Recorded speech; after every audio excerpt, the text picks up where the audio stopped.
வணக்கம் நண்பர்களே. சிவா அயலி சீரியல் சும்மா பரபரப்பா போயிட்டு இருக்குன்னே சொல்லலாங்க. பரபரப்பான கட்டத்துல அயலிக்கு மண்டைய பிச்சிக்க மாதிரி இருக்கு. நிச்சயமா வர்மா சாகல அப்படின்னு அந்த இடத்துல கண்டுபிடிக்கிறாங்க. கண்டிப்பா உயிரோடு தான் இருக்கிறான். அவன் என்ன ஏமாத்திட்டான்னு நினைக்கிறான். ஆனா கண்டிப்பா நான் கண்டுபிடிச்சிட்டேன் அப்படின்னு அந்த இடத்துல விஜயகுமார் சார்கிட்ட போட்டு உடைக்கிறாங்க. வர்மா சாகல, உயிரோடி தான் இருக்கான். என்ன ஏலி சொல்ற? நம்ம கண்ணு முன்னாடி வர்மாவுக்கு உடம்ப பார்த்துமே அவன் தன்னோட டூப்ளிகேட்டை தான் சாகடிச்சிருக்கான். ஒரிஜினல் அவன் இருக்கிறான். இது வேற ஒருத்தரை அவர் மாதிரி செட் பண்ணி நடிக்க வச்சிருக்கான் வர்மா. நான் கண்டுபிடிச்சிட்டேன் அப்படின்னு அந்த இடத்துல அயலி உண்மையை உடைக்கிறாங்க. அவன் பெரிய இன்டெலிஜென்ட். அவன் பெரிய கொடூரக்காரன். ஈஸியாக நம்ம கையில் சிக்கிருக்க மாட்டான். அவன் கண்டிப்பாக இது தன்னோட டூப்ளிகேட் வர்மா. அவனை தான் நம்ம கொன்று இருக்கோம். ஒரிஜினல் வர்மாவை நம்ம எனக்கு சாகடிக்கலை. அவன் உயிரோடி தான் இருக்கான். எப்போ வேணாலும் அவனால் ஆபத்து வரலாம் அப்படின்னு போட்டு உடைக்க நேரம் விஜயகுமார் அரண்டு போய் நிற்கிறாங்க.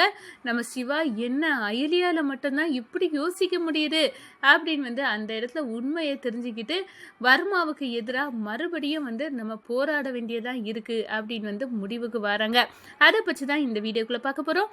அதுக்கு முன்னாடி சேனலுக்கு லைக் அண்ட் சப்ஸ்கிரைப் பண்ணுங்க ஃப்ரெண்ட்ஸ். பக்கத்தில் இருக்க பெல் ஐக்கானையும் கிளிக் பண்ணுங்க. அப்பதான் நான் போடுற ஒவ்வொரு வீடியோவும் நோட்டிபிகேஷனா உங்களுக்கு கிடைக்கும். வாங்க ஃப்ரெண்ட்ஸ், வீடியோக்குள்ள போகலாம். ஃபஸ்ட்டு எடுத்த உடனே பார்த்தோன்னா நம்ம சிவா அயலி இவங்க ரெண்டு பேருமே நம்ம விஜயகுமார் சார்கிட்ட போகிறாங்க. அப்போ தான் விஜயகுமார், என்னாச்சு அயலி, நீ ஏன் இப்போ வர்மாவையே சுட்டு தள்ளிட்டோம், அப்படி இருக்க நேரம் எதுக்காக நீ இப்படி அசட்டாகவே இருக்க அப்படின்னு கேட்க நேரம், சார் இவ வர்மாவை சூட் பண்ணலேருந்து இவ இப்படி தான் இருக்கா, எதையோ ஒன்று பறி கொடுத்தது இழந்தது மாதிரி இருக்கா, என்னன்னு தான் அவளுக்கு தெரியலை அப்படின்னு அந்த இடத்துல அப்படியே மண்டையை பிச்சுக்கிட்டு யோசிச்சுட்டு இருக்க நம்ம அயலியை பார்த்து சிவா சொல்ல நேரம், என்ன அயலி, உனக்கு என்னதான் பிரச்சனை, உன் பிரச்சனை எதுவானாலும் சொல்லு, அதை சால்வ் பண்ணிடலாம் அப்படின்னு அந்த இடத்துல விஜயகுமார் கேட்குறாங்க. அப்பந்தான் நம்ம அயலிக்க மண்டைக்குள்ளே ஓடிக்கிட்டு இருக்கு தன்னோட அம்மா அர்ச்சனா அந்த வர்மாவை பற்றி சொன்னக்கூடிய விஷயங்கள். அந்த வர்மா நம்ம நினைச்சது மாதிரி சாதாரண ஆளு கிடையாது. அவன் ஒரு 46 குரோமோசோம்.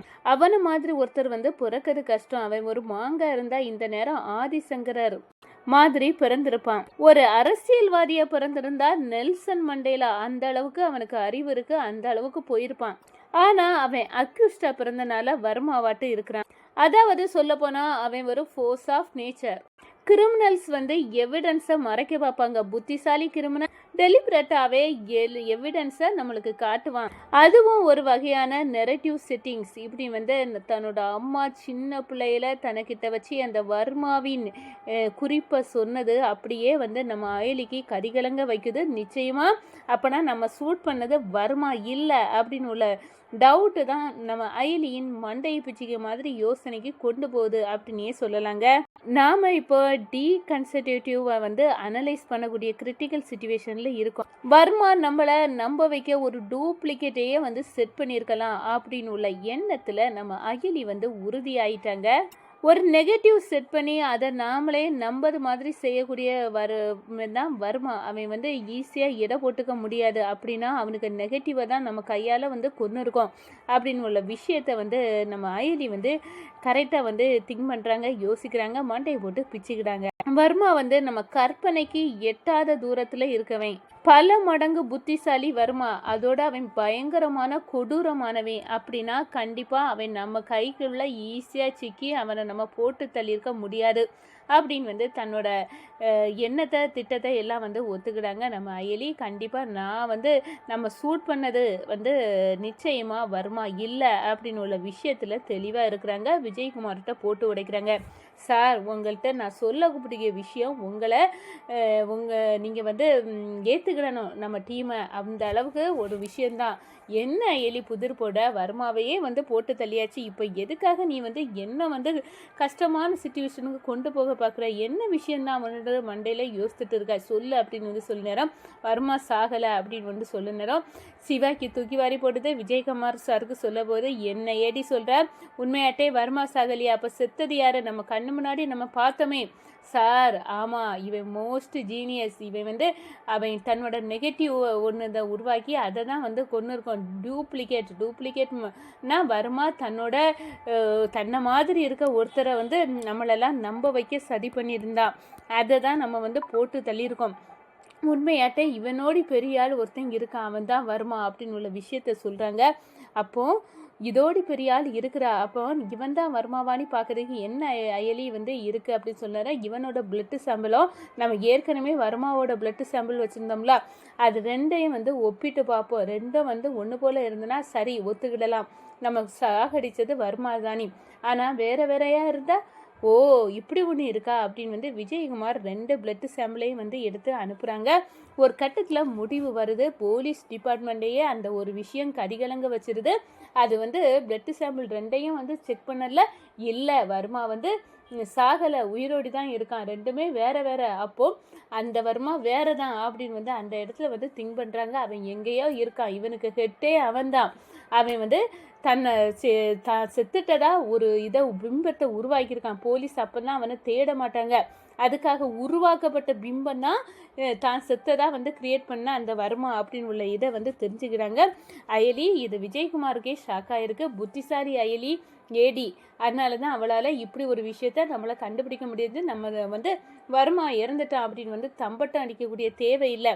ஏன்னா வர்மா சாகலை, வர்மா உயிரோடு தான் இருக்கான் அப்படின்னு உள்ள விஷயத்த வந்து தெரிஞ்சுக்கிறாங்க. இந்த சைடை பார்த்தோன்னா நம்ம சிவா, அயலி நீ மட்டும் இல்லாட்டா வர்மா செத்துட்டான், இனிமேல் இந்த டார்கெட்டும் நம்ம போலீஸ் டிபார்ட்மெண்ட்டுக்கு வராது, அவன் மட்டும்தான் நம்மளுக்கு எதிராக இருந்தான் அப்படி இப்படின்னு நினச்சிக்கிட்டு நம்ம சும்மா எல்லாத்தையும் ஓரங்கட்டிட்டு வர்மா செத்துட்டானி நம்ம சும்மா இருந்திருப்போம்.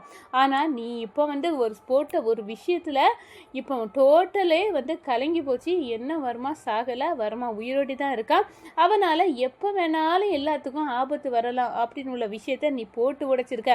ரொம்ப சந்தோஷம் எலி. கண்டிப்பாக இனி வந்து அதை விட எத்தனை பவர்ஃபுல்லாக நம்ம வந்து வேலை பார்க்கணும் அப்படின்னு உள்ள விஷயம் தெரிஞ்சுக்கிட்டு அப்படின்னு வந்து அந்த இடத்துல விஜயகுமார் சார் நம்ம அயலியை வந்து பாராட்டுறாங்க. இது பாராட்டுக்கான தருணம் இல்லை, நம்மளை நாமே நம்ம செதுக்கக்கூடிய தருணம். ஏன்னா எப்போனாலும் நம்மளுக்கு புதிய டார்கெட் வரலாம்.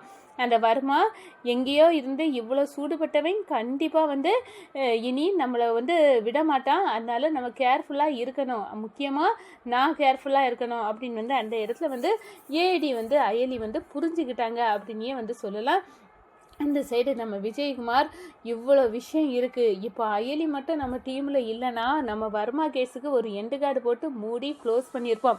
ஆனால் நல்ல வேலை புத்திசாலித்தனமாக 2 பிளட் சாம்பிளையும் ஒப்பிட்டு நம்ம அயலி கண்டுபிடிச்சிட்டா. இது டூப்ளிகேட் வர்மாவை தான் கொன்னோம், ஏன்னா ஒரிஜினல் வர்மா எங்கே இருக்கான், எப்படி இருக்கான், எந்த ரூபத்தில் வேணாலும் நம்மளுக்கு தாக்கல் கொடுக்கலாம், இது எல்லாமே நம்மளுக்கு டஃப் தான் அப்படின்னு வந்து அந்த இடத்துல யோசிக்கிறாங்க விஜயகுமார்.